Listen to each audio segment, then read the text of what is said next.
अनंत से रेवत जी और रेवत जी के पुत्र कुकुम्धी। कुकुम्धी के से रेवती का जन्म हुआ, जिनका विवाह ब्रह्मा जी के कहने पर बलराम जी के साथ हुआ। नाभाग राजा हुए। इनके पुत्र नाभाग आगे चल के नाभाग जी ने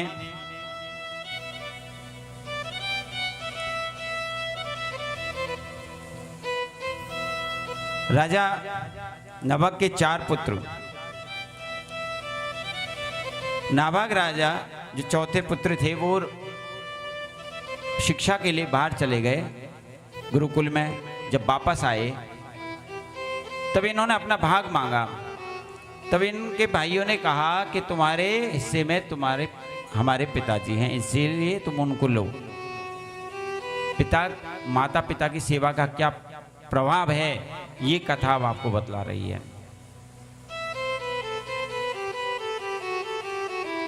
नाभाग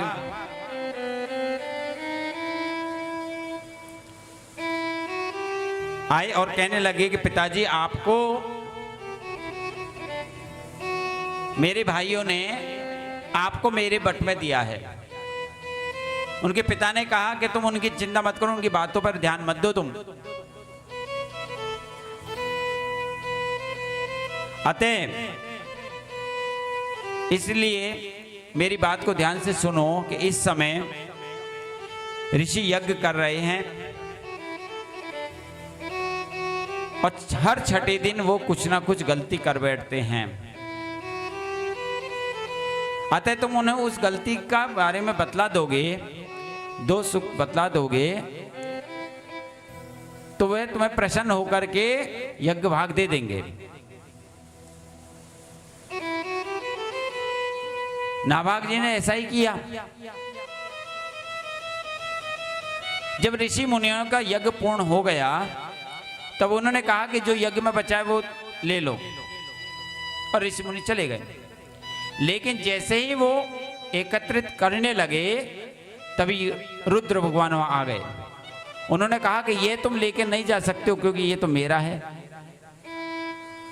कि लेकिन मेरे पिताजी ने कहा कि भाई जो बचेगा वो तुम्हारा होगा, कि तुम इसके लिए तुम्हारे पिताजी से ही पूछो जाकर के।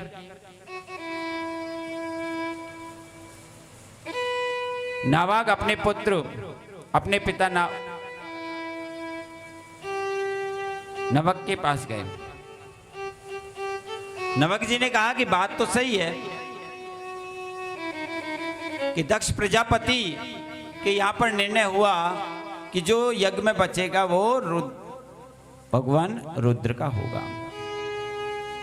और रुद्र कौन है? भगवान शंकर के अवतार। पुणे गए और उन्होंने कहा कि प्रभु ये आपका, ये पिताजी ने कहा कि बात सत्य है। रुद्र भगवान ने कहा कि तुमने सत्य बोला, तुम्हारे पिता ने धर्म का पालन किया और तुमने सत्यता का पालन किया है, इसलिए ये संपत्ति अब तुम्हारी है। पिता के वचनों पर जो विश्वास करता है, जो माता पिता के वचनों पर विश्वास करता है, वह संपत्ति नहीं होते हुए भी संपत्ति प्राप्त कर लेता है। श्री राधे।